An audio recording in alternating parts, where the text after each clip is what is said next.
In the heart of the savannah, where the sun kissed the earth with golden rays and the baobab trees stood like ancient sentinels, there lay a small village called Ukweli. Ukweli was a peaceful place, known for its vibrant markets, spirited dances, and the wisdom of its elders. But one day, the village was stirred by the arrival of a woman whose beauty was said to rival the moon itself. Her name was Zawadi, and her presence would change the fate of Ukweli forever.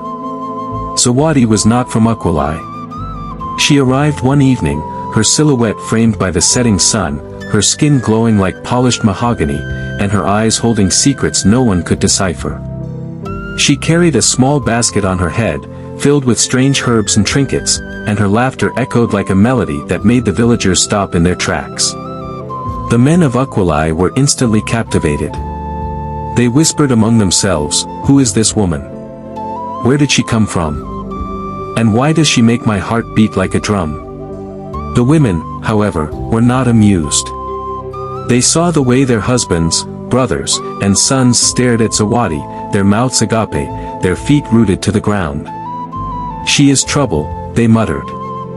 "Mark our words, she will bring nothing but chaos." But Zawadi paid no mind to the whispers. She settled in a small hut at the edge of the village, near the river, and began to weave her magic. She would dance by the water at dusk, her movements fluid and hypnotic, her voice singing songs in a language no one understood. The men would gather in secret, hiding behind bushes and trees, just to catch a glimpse of her. They would return home with wild stories, claiming she had bewitched them with her beauty. One by one, the men of Ukweli began to approach Zawadi, each hoping to win her favor. First came Chief Jomo, a man of great stature and pride. He brought her a necklace of ivory and declared, "Zawadi, you are the most beautiful woman I have ever seen. Be my wife, and you shall want for nothing." Zawadi smiled, her eyes twinkling with mischief. "Thank you, Chief Jomo," she said. "But I am not meant to be tied down. My heart belongs to the wind." Next came Kofi, the village's strongest warrior. He brought her a spear and a shield, promising to protect her from any danger. "Zawadi," he said, "with me by your side, no harm will ever come to you." Zawadi laughed, a sound like tinkling bells. "Kofi, your strength is admirable, but my spirit is wild and free. I cannot be caged." Then came Mwamba, the village's most skilled hunter. He brought her the finest antelope meat and a cloak made from the softest leopard fur. "Zawadi," he said, "with me, you will never go hungry or cold." Zawadi tilted her head, her lips curving into a sly smile. "Mwamba, your gifts are generous, but my hunger is for adventure, not comfort." The men of Ukweli were baffled. No matter what they offered, Zawadi remained elusive, her heart untouchable. But this only made them desire her more. They began to compete with one another, each trying to outdo the other in their attempts to win her affection. The village became a stage for their antics, and the women watched in dismay as their men made fools of themselves. One day, the village elder, Mama Nia, decided to intervene. She was a wise woman, known for her ability to see beyond the surface. She approached Zawadi's hut and found her sitting by the river, her feet dipped in the cool water. "Zawadi," Mama Nia said, "you have caused quite a stir in our village. The men are losing their minds over you, and the women are growing restless. What is it that you seek?" Zawadi looked at Mama Nia, her expression unreadable. "I seek nothing, Mama Nia. I am simply living my truth." Mama Nia studied her carefully. "There is more to you than meets the eye. I sense a deep sorrow within you, a pain you carry in silence. What is it that haunts you?" For the first time, Zawadi's mask slipped. Her eyes filled with tears, and she whispered, "I am cursed, Mama Nia. Long ago, I was betrayed by the one I loved most. He stole my heart and left me with nothing but emptiness.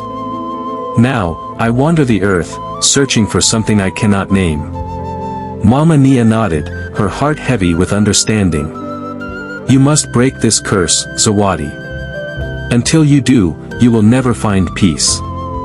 But before Zawadi could respond, a commotion erupted in the village. The men had gathered in the square, their voices raised in anger. They had decided that if they could not have Zawadi, no one would. They marched to her hut, their faces twisted with jealousy and rage. "Zawadi," they shouted. "You have played with our hearts for too long. If you will not choose one of us, then you will leave this village forever." Zawadi stepped out of her hut, her head held high. She looked at the men, her eyes filled with both sadness and defiance. "You think you can control me? You think your desires give you power over me? I am not yours to claim." The men hesitated, but their anger was too great. They lunged at her, but Zawadi was quick. She danced between them, her movements graceful and fluid, as if she were one with the wind. The men stumbled and fell, their attempts to catch her futile. But then, tragedy struck. In their frenzy, the men accidentally set fire to Zawadi's hut. The flames spread quickly, consuming everything in their path. Zawadi stood in the midst of the chaos, her face illuminated by the firelight. She looked at the men, her eyes filled with a mixture of pity and sorrow. "You will never understand," she said. "You seek to possess what you cannot comprehend. But I am free, and I will remain free." With that, Zawadi turned and walked into the flames.